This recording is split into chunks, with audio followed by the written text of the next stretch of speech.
ముఖ్యమంత్రి చంద్రబాబు నాయుడు ఆధ్వర్యంలో రాష్ట్ర రాజధాని అమరావతి నిర్మాణానికి శరవేగంగా పనులు జరుగుతూ ఉండడంతో అది చూసి ఓర్వలేని జగన్మోహన్ రెడ్డి అసత్య ఆరోపణలు చేస్తున్నారని తెలుగుదేశం పార్టీ రాష్ట్ర అధికార ప్రతినిధి పిఠాపురం మాజీ ఎమ్మెల్యే ఎస్వేఎన్ వర్మ మండిపడ్డారు.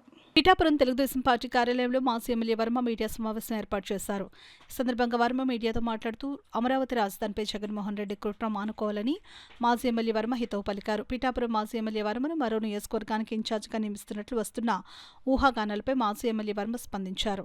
తాను ఇక్కడే పుట్టి ఇక్కడే పెరిగానని, పార్టీ ఎక్కడ బాధ్యతలు అప్పచెప్పినా అక్కడ బాధ్యతలు నిర్వర్తించి తిరిగి ఎక్కడికే వస్తానని వర్మ పేర్కొన్నారు. ఈ కార్యక్రమంలో బొజ్జా సతీష్, సక్మళ్ల గంగాధర్రావు, పిల్లి చిన్న, బర్ల అప్పారావు, సోము సత్యనారాయణ, అనిశెట్టి సత్యానందరెడ్డి, వడికి ప్రసాద్, దేవరపల్లి రామారావు, అల్లవరపు నగేష్, కురుపురోలు శ్రీను, సాన రాంబాబు, ముల్లి నాగమరెడ్డిరాజు, పిల్ల సురేష్, అడ్డూరి శ్రీను, ఎలిబండి బాబులు, కొలరాజు, కేతవరపు కృష్ణ, వరద సత్యబాబు, వాసంశెట్టి సూరిబాబు, బండి నాగేంద్ర, నెక్కల సత్యనారాయణ తదితరులు అధిక సంఖ్యలో పాల్గొన్నారు.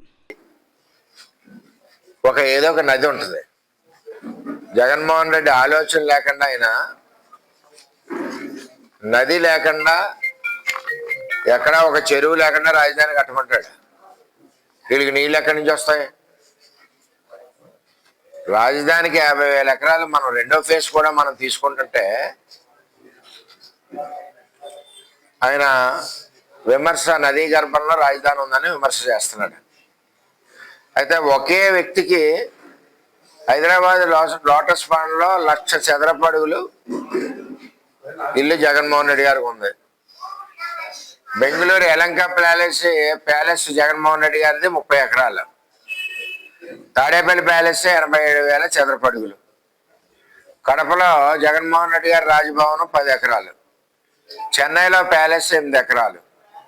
ముంబై, ఢిల్లీలో భవనాలు 7 ఎకరాలు. అంటే ఒక వ్యక్తికి దగ్గర 15 ప్లస్ 350 365 ప్లస్ కడపలో 10 375 ఎకరాల్లో రాజభవన్లు ఉన్నాయి జగన్మోహన్ రెడ్డి గారికి ఒక వ్యక్తికి.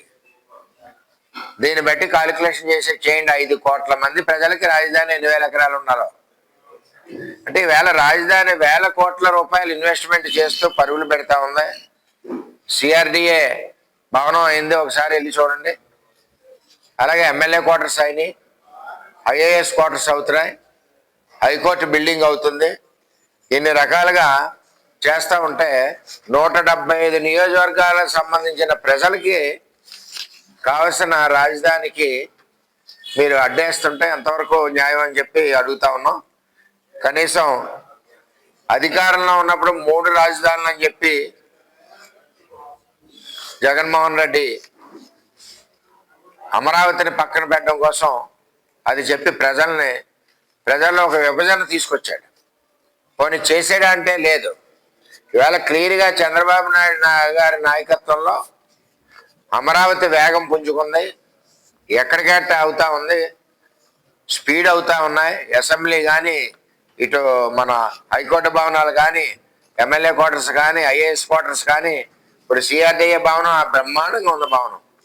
జగన్మోహన్ రెడ్డి గారికి నేను తెలియజేసేది ఏంటంటే, మీరు మీ నాయకులు 175 నియోజకవర్గాల ఇన్ఛార్జీలు మీరు వస్తానంటే స్వయంగా బస్సులు పెట్టి అధికారులను తీసుకెళ్ళి రాజధాని ఫౌండేషన్లు ఎక్కడికెక్కడ అయినాయి, కంప్లీట్ అయిన భవనాలు ఎక్కడికెక్కడ అయినాయి, స్లాబ్ లెవెల్లో ఉన్న భవనాలు ఎక్కడెక్కడ ఉన్నాయి, రోడ్స్ పూర్తయినాయి ఎక్కడెక్కడ ఉన్నాయి అని చెప్పి రాజధాని మీద మీకు పూర్తి అవగాహన కల్పిస్తామని చెప్పి తెలియజేస్తా ఉన్నాం.